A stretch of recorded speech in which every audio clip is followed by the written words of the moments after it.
तो बड़ी खबर छत्तीसगढ़ के कोरबा से, जहां स्कूली छात्रों के बीच गैंगवार की खबर है। साथ में पढ़ने वाले छात्र ने दूसरे छात्र पर किया हमला।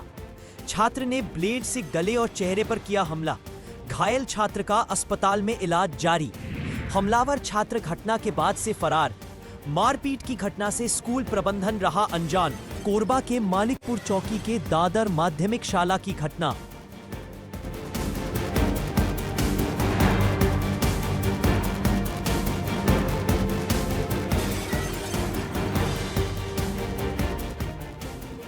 तो बड़ी खबर छत्तीसगढ़ के कोरबा से, जहां स्कूली छात्रों के बीच गैंगवार की खबर है। साथ में पढ़ने वाले छात्र ने दूसरे छात्र पर किया हमला। छात्र ने ब्लेड से गले और चेहरे पर किया हमला। घायल छात्र का अस्पताल में इलाज जारी। हमलावर छात्र घटना के बाद से फरार। मारपीट की घटना से स्कूल प्रबंधन रहा अनजान। कोरबा के मालिकपुर चौकी के दादर माध्यमिक शाला की घटना।